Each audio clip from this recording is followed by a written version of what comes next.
You know, deep in the Soviet Union, there was this place. A place built not just to lock people up, but to literally break their minds. It was called Perm 36, and this was the end of the line for some of the USSR's most dangerous people. But their weapons? They weren't guns or bombs. They were poems. They were articles. They were ideas. And this is the story of the Ukrainian voices that Moscow tried so desperately to silence, and how they failed. So let's just start with this one big question, right? How do you actually silence an idea? The Soviet Union, they thought they had the answer. You isolate it, you starve it, you crush the person who dares to think it. But the story of Perm 36? Well, it shows us just how incredibly difficult, maybe even impossible, that really is. Okay, so let's be really clear about what Perm 36 was. This was not your average prison. Starting in 1972, it was designated a special regiment camp. We're talking about the Gulag's absolute highest security level, reserved for the people the state feared the most. And who were these terrifying enemies of the state? They were intellectuals, writers, thinkers, artists, the very conscience of a nation. Yeah, this was it. The final stop. If you got slapped with a charge of especially dangerous state crimes, which was basically just Soviet code for thinking the wrong thoughts or, believing in human rights, this is where you were sent. And when we look at who these prisoners actually were, it's just staggering. There were poets, journalists, teachers, lawyers, people whose entire life's work was built on words and principles. Their crime was just wanting the freedom to speak, to write, and to preserve their own culture. And to the Soviet state, that kind of thinking was a genuine threat. And as you dig deeper, a really clear and chilling pattern starts to emerge. This camp wasn't just some random collection of dissidents from all over the Soviet Empire. Oh no. There was a very specific and very targeted group that made up the core of its population. Just take a look at a few of these names. Vasyl Stus, one of Ukraine's most celebrated poets. Levko Lukianenko, a lawyer whose big idea was Ukrainian independence. Valeriy Marchenko, a brilliant writer and translator. Viacheslav Chornovil, a journalist who simply refused to be shut up. Their crimes were their passions, their professions. And here's the part that's just absolutely crucial to understand. Ukrainians weren't just some of the prisoners, they formed the majority.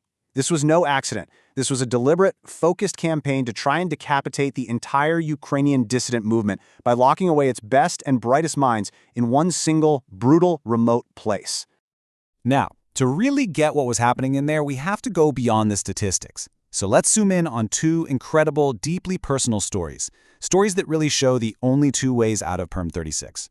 Martyrdom or survival. We'll start with the poet Vasyl Stus, and with his own just unforgettable words, "How good it is that I do not fear death." That single sentence, man, it just captures everything about his spirit. Even as the system was grinding him down, his integrity was the one thing they could never, ever touch. And the system was absolutely relentless. He was first arrested back in '72. After he's released, they arrest him again in 1980, but this time they label him a dangerous recidivist. That's how he ends up in Perm 36, where the pressure just gets dialed up to 11. It all leads to his final act of protest, a hunger strike, alone in a punishment cell where he ultimately dies. And this, right here, is the Soviet method in a nutshell. The official story, neat, clean, heart failure. But the reality, which we know from his fellow prisoners, was a slow, deliberate process of pushing a man to his death through constant harassment, isolation, and denying him medical care. It was a murder by 1,000 cuts. But not everyone met that same fate. And now we turn to Levko Lukianenko. His story is the flip side of the coin. If Stus's death showed an unbreakable spirit, Lukianenko's life proved that sometimes just surviving is the ultimate form of resistance. I mean, just look at this life. It's unreal. In 1961, he gets a death sentence just for wanting his country to be free. It gets commuted, but he still does 15 years in the camps. He gets out, gets arrested again, and ends up in Perm 36. He survives it all. And then, and this is the incredible part, in 1991, this same man, this dangerous criminal, is the one who authors the document that makes his dream a reality, Ukraine's Declaration of Independence. To go from a death row cell to being a founding father, it's just unbelievable. So yeah, Lukianenko's story really shows that the spirit of these prisoners was anything but broken. In fact, inside the walls of Perm 36, they managed to organize this really sophisticated, really powerful collective resistance against a system that was designed to completely isolate and crush them.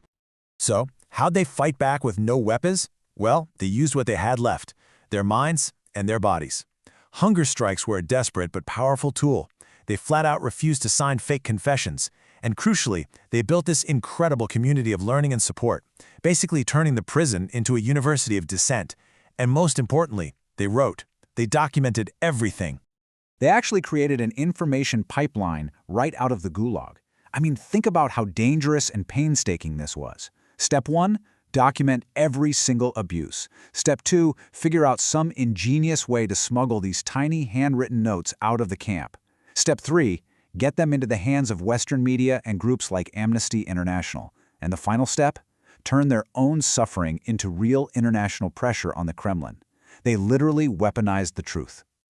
And you know what? It worked. That pressure actually worked. This story doesn't just end when the camp gates close. The legacy of what happened inside Perm 36 went on to directly shape the future of an entire country. You can draw a straight line.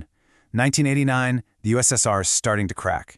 The bodies of Vasyl Stus and 2 other dissidents who died in the camp are brought back to Kyiv. Their reburial turns into this massive national event, a real awakening. Just 2 years later, their old campmate Lukianenko writes the Act of Independence. And today, these men aren't remembered as victims, they're revered as heroes. So in the end, Perm 36 was a total failure. I mean, its whole purpose was to be a graveyard for ideas. But instead, it became an incubator. The very things they learned in there, solidarity, moral courage, nonviolent resistance, all forged in the absolute worst conditions imaginable, became the foundation for Ukraine's future civil society and its road to freedom. And that really brings us to the final thought here. The story of Perm 36, it's more than just history. It's this incredibly profound lesson. It makes you ask, right, what is the actual price of freedom? And what does it say about the power of an idea that even in the darkest cell, in the deepest gulag, it can not only survive, but grow strong enough to help bring down an entire empire?